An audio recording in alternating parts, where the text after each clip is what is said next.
Let's take a look at BER 14-6. Um, you might remember that my approach in beginning to look at BER cases and looking at ethical situations for engineers is not to start with the life and death central questions of engineering ethics. That is, the real, one of the things that I said, I'm sure, in the beginning is that the first canon is the heart and soul of engineering ethics, to the hold paramount canon, hold paramount the health, safety, and welfare of the public. Uh, so I am delaying that quite a bit, I guess. Looking at that, we'll begin to look at it later this week. But I think that when we start talking about professionalism and what it means to be a member of a profession, it's good to start at the edges with engineering ethics, not to start with public safety questions, but to start with other things, minor things like getting a trip out of a prospective employer under false pretenses, or not getting back to your client for 3 weeks, things like that. We're moving a little more central. We're moving a little more to the center of professional ethics here in this case, 14-6, in talking about financial improprieties. But still, we're not at the core yet. I just want that to be known. This is not a case really that has anything to do with engineering at all, nor do those other cases that I referred to. This is a case not so much in engineering ethics as professional ethics. And the question is, I think, quite an interesting question about what an engineer's duties and responsibilities are in a situation like this, which has nothing to do with engineering. It has to do with billing.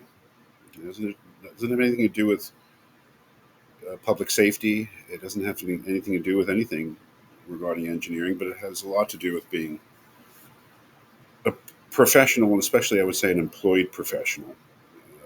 The facts here are pretty clear. The engineer A is being asked to bill his services to one customer or client rather than the one for whom he's actually doing the work. And the question is whether that's ethical. I think if we just generally think about the questions, it certainly would seem not to be ethical. There is perhaps a certain argument that we can make in business that it all comes out in the wash. Right? You bill, if one client is over budget you're over budget on the project, you bill to another client, but you make it all up in the end. One could make that argument, I suppose, but that is no justification for the kind of practice that engineer A is being asked to do. The precedents here are to earlier cases that dealt with. I would imagine what they're thinking of as situations if an engineer is being asked to do something that they suspect is in some way or another wrong. Not really in terms of public safety, but more just in terms of bad business practices or illegal business practices. The case of this 08-1 about creating a software encryption program that is, maybe being released overseas in defiance of U.S. law, national security concerns. Another one that's 11-8, which is more about, again, financial improprieties. But this case, really, to the BER, is a case of what should a young engineer do when they suspect that they're being asked to do something which is either unethical on the face of it, or illegal, or both. And again, not having anything to do with public safety, just having to do with business practices. And the case is really about, I would suppose, really any employee of a company would be in a difficult position if they were being asked to do something like what engineer A is being asked to do. But the thing takes on a new seriousness, a new tenor, a new quality when it's an employed engineer, an employed professional, in this case, an engineer. When an employed professional is being asked to do something like this, it may be that no employee could justify going along, as they say, with the kind of clearly unethical and probably illegal, fraudulent practice as the one that engineer A is being asked to do. But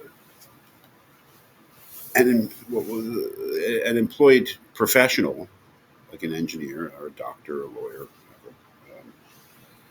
the duty not to go along is even stronger. I mean, I think it would be foolish for anybody to do something that they suspected were illegal at work. But the engineer, I think the message is, has to hold themselves to a higher level of ethical practice so that the question, even if it weren't illegal, if it were clearly unethical, it would be something that they couldn't engage in. And the conclusion is interesting. Let's go back and ask ourselves what the code of what the references were for the code of ethics. And it looks like the one that they think is most relevant is section 2.1d. Engineers shall not permit the use of their name or associate in business ventures with any person or firm that they believe is engaged in fraudulent or dishonest enterprise.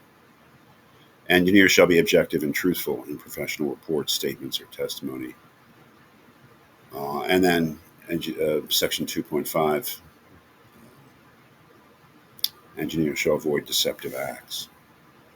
All of which would seem to apply to the facts of this case. So clearly,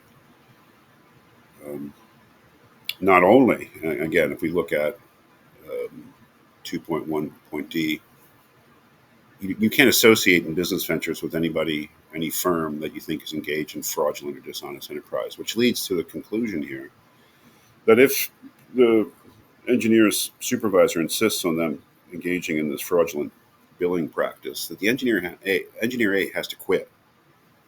That should let that sink in. Here it says, if engineer A is not convinced that engineer B is operating in an ethical and legal manner, engineer A should dissociate from WXY Engineering, that is, resign, quit, in order to remove his name from possible unethical and illegal actions. So, at the very least, he has to quit. Yeah, and that's the idea. If you are an engineer and you're working for a firm and you have come to the conclusion that they are engaged in unethical and or illegal actions, you have to quit. You have a duty to dissociate from that firm. You really don't have a choice under the code. And they go further here, right, in terms of the duties. Further, engineer A must bring his concerns to the proper authorities, such as the state attorney's office. That is, if you think that you have proof, you have empirical evidence that somebody has committed a fraud in your firm, that's a crime. So the further duty is not just to quit, but to turn them in, which is a pretty strong statement, I think, from the BER. I think that I've definitely seen other cases in which they're not as strident or demanding or clear in terms of what needs to be done in a situation like this. But here, at least, they are. So what you have to ask yourself is, not only what do you think of the facts, but also what do you think of what the engineer is being asked to do?